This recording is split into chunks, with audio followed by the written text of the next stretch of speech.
everyone, thanks for giving me this opportunity. PN study group, कैसे हैं आप लोग? आप लोग को मैं आज बताने वाला हूं, मैं PN कुमार।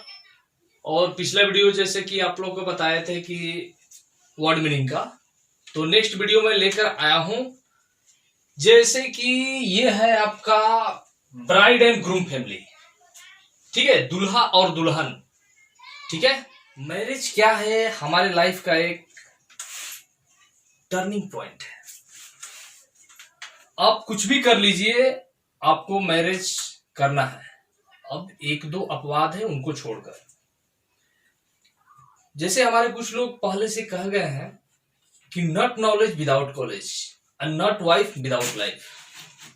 उनका कहना यह था कि बिना हम लोग का नॉलेज बिना कॉलेज का नहीं आता है, और हमारा जो जीवन है बिना वाइफ का संभव नहीं है। संभव यानी कहने का मतलब है कि कठिनाई है। Not knowledge without college, not wife without life, बिना वाइफ का लाइफ नहीं है। तो मैं सोचा कि अभी मैरिज टाइम भी चल रहा है, तो आप लोग को एक ऐसा वीडियो बनाऊं जिसमें आप लोग का कहीं भी अगर बारात में जाते हैं तो बोलने में प्रॉब्लम ना हो, ठीक है। तो कुछ मीनिंग आप लोग को ऐसा चुनिंदा हम देंगे कि आप कहीं भी मैरिज, अपने फ्रेंड के मैरिज में, अपने मैरिज में, दोस्त के मैरिज में, भाई के मैरिज में जब हम जाते हैं तो कुछ वर्ड वहां पर अगर इंग्लिश हम लोग यूज करते हैं तो थोड़ा सा आपका दिखावा जो है अच्छा हो जाता है। आप कितना भी टाई बेल्ट में लगाए हो, जो भी पहने हुए हैं, अगर आपके पास इंग्लिश का नॉलेज नहीं है तो फिर आपके पास कुछ भी नहीं है, ठीक है। तो आपको इंग्लिश का नॉलेज होना मस्ट है। उसमें भी आपको नहीं बोलने आता है, कोई बात नहीं। हम लोग इंग्लिश नहीं बोल पाते हैं, इसका रीजन यही है कि हम लोग सोचते अरे यार कहीं गलती ना बोला जाए। गलती बोलना है, आपको गलती ही बोलना है। जो इंसान गलत बोलेगा वही सही बोलेगा।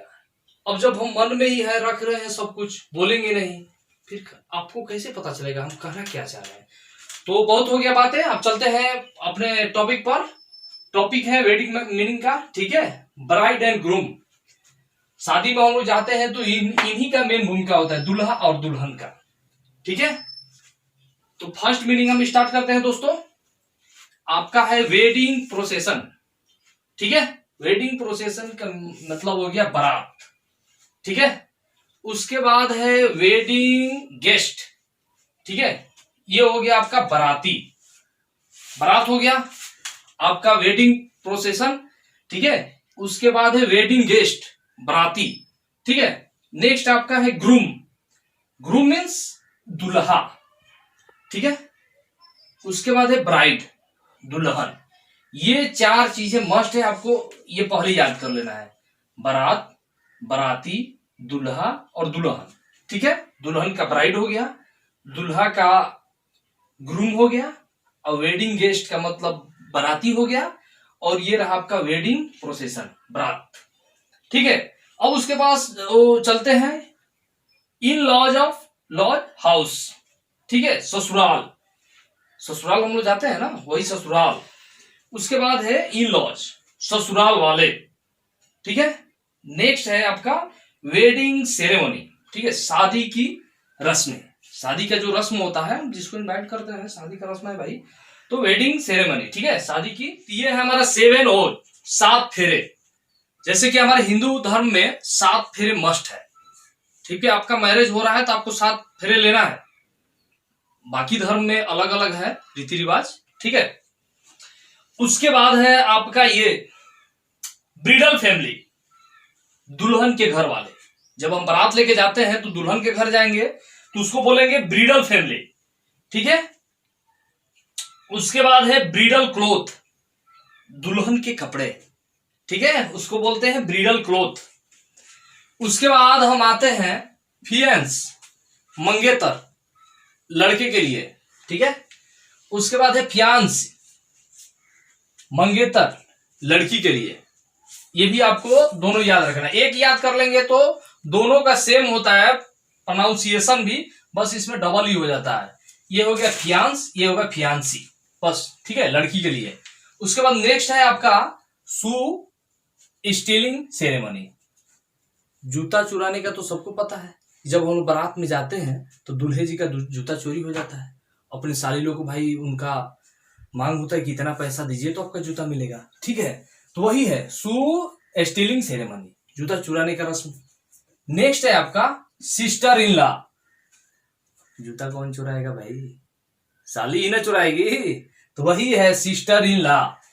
साली जी को बोलिए, भाभी को बोलिए, देवरानी जो है आपकी वाइफ, अपने छोटे भाई के जो वाइफ होगी उनके देवरानी बोलेगी, फिर ननद, ठीक है, ये होगा ननद, सिस्टर इन लॉ। नेक्स्ट है उसके बाद ब्रदर इन लॉ। साला भाई किसको नहीं पसंद है, जीजा को भी बोलेंगे। अब क्या है कि हम लोग के हिंदी में जो वर्ड है जीजा का और साढ़ू का, साला का, देवर का, चारों का चार मीनिंग है। लेकिन इसमें इंग्लिश में क्या है, एक बार बोल दिए ब्रदर इन लॉ, हो गया, उसमें सब कुछ आ जाएंगे, जीजा भी आ जाएंगे, आपका साला भी आ जाएंगे, देवर भी आ जाएंगे।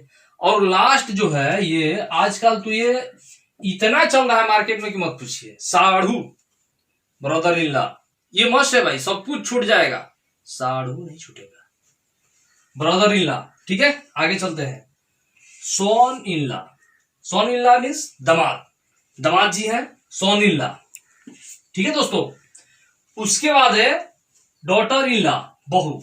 जब दुल्हन आपके घर पे आ जाएगी तो आपकी मम्मी उनको बोलेगी डॉटर इन लॉ, यानी कि बहू, आपकी भाभी और आपकी माँ की बहू, ठीक है। उसके बाद ये सबसे मजेदार, फादर इन लॉ, ससुर जी। ससुर जी तो है ना भाई, फादर इन लॉ, ससुर जी, ठीक है।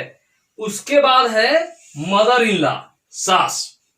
सास माँ होंगी भाई, जब दुल्हन आएगी तो उनके मम्मी को मदर इन लॉ और पापा को फादर इन लॉ, ठीक है। और सबसे मस्ट ये है, ये नहीं है तो ये कोई नहीं है। क्या है भाई ये है मैरिजेबल। मैरिजेबल मीन्स शादी लायक। बारात में तो हम लोग जाते हैं, लेकिन अगर खुद का शादी हो फिर क्या कहने भाई, तब तो फिर मजे में है।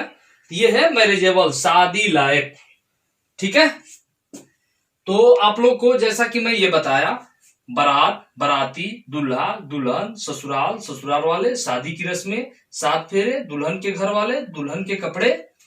उसके बाद है मंगेतर, लड़के के लिए, मंगेतर लड़की के लिए, जूता चुराने का रस्म, भाभी, साली, देवरानी, ननद। उसके बाद जीजा, साला, देवर, साढ़ू। उसके बाद दामाद, बहू, ससुर, सास, शादी लायक, ठीक है। तो एक बार मैं फास्ट आपको टोटल मीनिंग का आपको प्रैक्टिस करवा देता हूं, क्योंकि आपको याद भी हो जाए। ये मीनिंग याद होने के बाद मैं नेक्स्ट एक और अच्छा सा मीनिंग दूंगा, तो फिर आपको हम प्रैक्टिस करवा दें, ठीक है, साथ साथ में, ताकि आपको याद भी हो जाए, ठीक है। तो आइए फिर आते हैं अपने पॉइंट पर। वेडिंग प्रोसीजन, बारात, ठीक है। वेडिंग गेस्ट, बाराती। ग्रूम, दुल्हा। ब्राइड, दुल्हन। इन लॉज हाउस, ससुराल।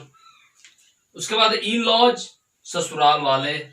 उसके बाद है वेडिंग सेरेमनी, शादी की रस्में। उसके बाद है 7 वॉज, 7 फेरे। उसके बाद है ब्रिडल फैमिली, दुल्हन के घर वाले। उसके बाद है ब्रिडल क्लॉथ, दुल्हन के कपड़े, ठीक है। उसके बाद है फियांस, मंगेतर, लड़के के लिए, और फियांसी, मंगेतर, लड़की के लिए। उसके बाद शू स्टीलिंग सेरेमनी, जूता चुराने का रस्म, ठीक है। सिस्टर इन लॉ, भाभी, साली, देवरानी, ननद, चारों लोग को बोल देना है sister in law.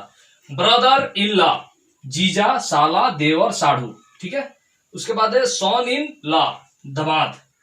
Daughter in law, बहू। फादर इन लॉ, ससुर। मदर इन लॉ, सास। और ये है मैरिजेबल, शादी लायक, जैसा कि आप लोगों ने देखा, ठीक है। तो आप लोग अब बारात में कहीं जाएंगे तो ये वर्ड तो भूलेंगे नहीं, ठीक है। नेक्स्ट आपका जो है हम आपको कल लेकर आएंगे इंट्रोडक्शन। आते हैं तो स्क्रीनशॉट भी ले लें, ठीक है। आप साथ में कॉपी पेन रखें, उसी टाइम इसको राइट डाउन करें। जो भी मैं मीनिंग दे रहा हूं बस उसको लिखते जाना है आपको और याद कर लेना है, ठीक है। उसके बाद आपको बोलने में प्रॉब्लम नहीं होगी, ठीक है। ये हो गया। और नेक्स्ट मैं टॉपिक लेकर आऊंगा आपको इंट्रोडक्शन, जो आप कहीं भी प्राइवेट जॉब के लिए जाते हैं, गवर्नमेंट जॉब के लिए जाते हैं, या आपको कोई देखने आता है शादी के लिए, तो भी बोलता है बाबू आप अपना इंट्रोडक्शन दो। ठीक है, तो इंट्रोडक्शन मस्ट है। तो आपको इंट्रोडक्शन कैसे देना है वो मैं बताऊंगा। ठीक है, वो भी शॉर्टली बताऊंगा और अच्छा से बताऊंगा कि कैसे आपको इंट्रोडक्शन करना है। गवर्नमेंट जॉब में जाना है तो कैसे बोलना है, प्राइवेट में जॉब में जाना है तो कैसे बोलना है, अगर फ्रेंड या किसी मैरिज या पार्टी में जाना है, अगर वहां आपको सेल्फ इंट्रोडक्शन के बारे में कोई पूछता है तो वहां कैसे देना है, तीनों के बारे में हम बताएंगे आपको। कल मिलेंगे। Hello, bye bye.